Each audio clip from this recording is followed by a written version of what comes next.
या तो 35 साल से पहले मैं एक मिलीनियर बनूंगा या मैं एक ऊंची बिल्डिंग से छलांग मार दूंगा। ऐसा ही कहा था वॉरेन बफेट ने जब वो बहुत छोटे थे। दोस्तों, आज हम इस वीडियो में देखेंगे कि दुनिया के सबसे अमीर इन्वेस्टर ने पैसे कैसे कमाए, कैसे उन्होंने $0 को 32 साल की उम्र में $1 मिलियन बना दिया और $1 मिलियन को $89 बिलियन में कन्वर्ट कर दिया। तो आइए स्टार्ट करते हैं। वॉरेन बफेट 30 अगस्त 1930 में अमेरिका ओमाहा में पैदा हुए थे। वॉरेन बफेट के फादर एक स्टॉक ब्रोकर थे एंड एक पॉलिटिशियन भी रह चुके थे। 1930 में अमेरिकन क्राइसिस चल रहे थे। इससे पहले कि वॉरेन बफेट 1 साल के होते, उनकी फैमिली ने अपनी सारी बैंक सेविंग्स खो दी, क्योंकि जिस बैंक में वॉरेन की फैमिली ने सेविंग की थी वह बंद हो चुका था। वॉरेन ने बचपन में ही अपने माँ बाप को गरीबी में जीते हुए देखा था। उनकी माँ कई बार अपना एक टाइम का खाना स्किप कर देती थी ताकि वॉरेन के डैड खाना खा सके, और यह सब गरीबी देखकर ही वॉरेन ने कहा था, या तो 35 साल से पहले मैं एक मिलीनियर बन जाऊंगा या तो मैं एक ऊंची बिल्डिंग से कूद जाऊंगा। बचपन से ही वॉरेन मैथ्स एंड नंबर के साथ बहुत खेलते थे एंड स्पेशली हर किसी चीज में वो पैटर्न ढूंढ लेते थे।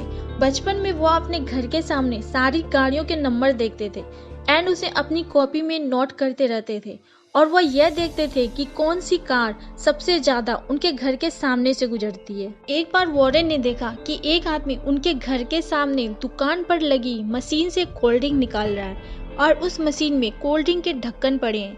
वॉरेन बफेट ने हफ्तों तक हर रोज वो सारे ढक्कन उठाए और देखा कि लोग सबसे ज्यादा कौन सी कोल्ड ड्रिंक पीते हैं। ढक्कनों को काउंट करने के बाद उन्हें पता चला कि लोग कोका कोला पीना ज्यादा प्रीफर करते, और बहुत सालों के बाद अपने इन्वेस्टिंग कैरियर में इसी नॉलेज की वजह से उन्होंने कोका कोला के बहुत सारे शेयर्स भी खरीद लिए।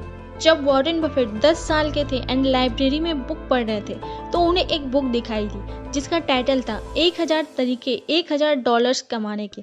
उस बुक में पैसे कमाने के काफी आइडियाज दिए गए थे, लेकिन उनमें से एक आइडिया वॉरेन को बहुत पसंद आया, और वह आइडिया था कि आप वेइंग मशीन लगाकर भी $1000 कमा सकते हो। आइडिया ये था कि एक मशीन लगाकर उससे जितने पैसे आएंगे उसे दूसरी मशीन खरीदी जाए और हर बार प्रॉफिट को खर्च करने के बजाय री इन्वेस्ट किया जाए। यह आइडिया देखते ही वह 10 साल का बच्चा ये कैलकुलेट करने लगा कि एक वेइंग मशीन उन्हें कितने की पड़ेगी और उसके प्रॉफिट से उन्हें कितना टाइम लगेगा दूसरी वेइंग मशीन खरीदने में। इवन कि वो ये भी कैलकुलेट करने लगा कि अगर दुनिया का हर इंसान उनकी वेइंग मशीन यूज करे तो वह कितने पैसे कमा सकता है। वॉरेन ने बचपन से ही काफी चीजें बेचना स्टार्ट कर दिया था, जैसे कि उन्होंने Coca Cola, chewing gums, magazine and सुबह सुबह 4 बजे उठकर लोगों को न्यूज़पेपर भी बेची। जब वॉरेन बफेट ने हार्वर्ड बिजनेस स्कूल में अपने पिता के कहने पर अप्लाई किया तो वहां उनका 10 मिनट का इंटरव्यू लिया गया और उनसे कहा कि भूल जाओ, तुम्हारी हार्वर्ड में एडमिशन नहीं हो सकती। इस बात से वॉरेन बहुत दुखी हुए कि मैं अब अपने फादर से क्या बोलूंगा, लेकिन अब वॉरेन बफेट कहते हैं कि शायद यह मेरे साथ सबसे बेस्ट चीज हुई थी, क्योंकि कुछ साल पहले उन्होंने एक बुक पढ़ी थी जिसका नाम था the intelligent investor book by Benjamin Graham, जिससे वॉरेन बफेट बहुत ज्यादा इम्प्रेस हुई। हार्वर्ड के रिजेक्शन के बाद वॉरेन ने कोलंबिया यूनिवर्सिटी के प्रोस्पेक्टस में देखा कि बेंजामिन ग्राहम वहां पढ़ा रहे, तो बफेट ने बेंजामिन ग्राहम को एक लेटर लिखा। डियर प्रोफेसर, मुझे अभी तक लगता था कि आप मर चुके हैं, अब मुझे पता चल चुका है कि आप जिंदा हैं और कोलंबिया यूनिवर्सिटी में पढ़ा रहे हैं, तो मैं इस यूनिवर्सिटी को ज्वाइन करना चाहता हूँ। एंड फॉर्चुनेटली उन्हें कोलंबिया यूनिवर्सिटी में एडमिशन मिल गया। वॉरेन बफेट बताते हैं कि उनकी लाइफ के ये बेस्ट दिन थे क्योंकि उन्होंने बेंजामिन ग्राहम से इन्वेस्टिंग के बारे में बहुत कुछ सीखा था। बेंजामिन ने उन्हें इन्वेस्टिंग के बेस्ट 2 रूल्स बताए थे।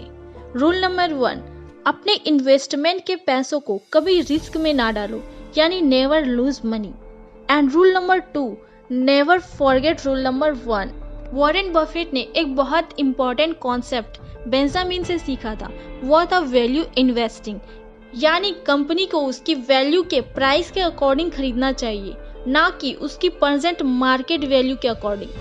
फॉर एग्जाम्पल, अगर आपको पता है कि यह पेन 10 रुपए का है एंड कल को अगर मार्केट उसी पेन को 20 रुपए में बेच रही है तो उसे नहीं खरीदना चाहिए बल्कि वेट करना चाहिए, और जिस दिन वही पेन मार्केट में आपको 5 रुपए में ऑफर करने लगे तो उसे उसी वक्त खरीद लेना चाहिए।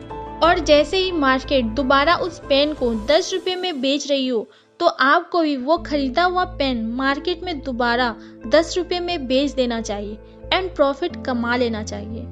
एंड यही फिलॉसफी बफेट ने बड़ी कंपनियों के शेयर्स को खरीदने के लिए यूज किया और उससे बहुत पैसे कमाए। 1956 में वॉरेन ने 25 साल की उम्र में खुद की एक पार्टनरशिप फर्म खोली जिसमें उनके साथ 7 पार्टनर्स थे। मैक्सिमम पार्टनर्स उनकी फैमिली में से ही थे। एंड सिर्फ 6 साल में यानी 1962 में वे अपने $1,05,000 को अपनी पार्टनरशिप फर्म की हेल्प से $7 मिलियन में कन्वर्ट कर दिया था, जिसमें से $1 मिलियन बफेट के थे। यानी केवल 32 साल की उम्र में वे एक मिलीनियर बन चुके थे। एंड फॉर्चुनेटली उन्हें एक ऊंची बिल्डिंग से कूदना नहीं पड़ा। उस टाइम मार्केट में शेयर्स का प्राइस बढ़ रहा था और सस्ते शेयर्स खरीदना मुश्किल हो रहा था, इसलिए बफेट ने कुछ सालों में अपनी पार्टनरशिप फर्म बंद कर दी। एंड इसके कुछ दिन बाद बफेट की लाइफ में एंट्री हुई उनके एक क्लोज पार्टनर चार्ल्स मंगर की। चार्ल्स मंगर से मिलने के पहले बफेट की इन्वेस्टमेंट फिलॉसफी ये थी कि एक ऐसी कंपनी खरीदो जिसकी एक्चुअल वैल्यू तो ज्यादा हो लेकिन बैड मैनेजमेंट की वजह से वो अभी सस्ते में मिल रही हो, और बाद में जब उस कंपनी की वैल्यू बढ़ जाए तो उस वक्त उसकी मार्केट शेयर बेच दो एंड प्रॉफिट कमा लो। लेकिन चार्ल्स मंगर से मिलने के बाद बफेट की ये इन्वेस्टमेंट स्ट्रैटेजी बन गई कि एक ऐसी कंपनी खरीदो जो क्वालिटीज कंपनी हो एंड जिन्हें बाद में बेचने की जरूरत ही ना पड़े, क्योंकि उस कंपनी की वैल्यू खुद ही कंपाउंड होके बाद में बढ़ जाएगी एंड हमें वो कंपनी प्रॉफिट कमा के देगी। और इसी फिलॉसफी की वजह से बफेट ने Coca Cola, American express, Gillette जैसी कंपनीज के शेयर्स खरीदे और इससे बहुत प्रॉफिट कमाया। इससे कुछ साल पहले बफेट ने एक कंपनी के बहुत सारे शेयर्स खरीद लिए थे जिसका नाम था बर्कशायर हैथवे, जो एक टेक्सटाइल कंपनी थी। जब बफेट ने इस कंपनी के काफी शेयर्स खरीद लिए तो उस वक्त उस कंपनी का पूरा कंट्रोल बफेट के हाथ में आ गया और वे बर्कशायर हैथवे के चेयरमैन बन गए। बफेट ने बर्कशायर के यूजलेस एसेट्स को बेचना स्टार्ट कर दिया एंड फाइनली टेक्सटाइल का काम बंद कर उसे एक इन्वेस्टिंग फर्म बना दिया, जिससे उन्होंने बहुत ही पैसे कमाए। आज भी वॉरेन बफेट का मैक्सिमम पैसा बर्कशायर हैथवे में ही है।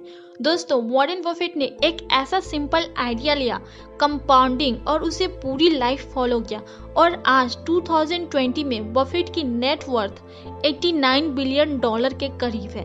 और ये वही लड़का है जिसकी माँ को कम पैसों की वजह से अपने एक वक्त का खाना स्किप करना पड़ता था।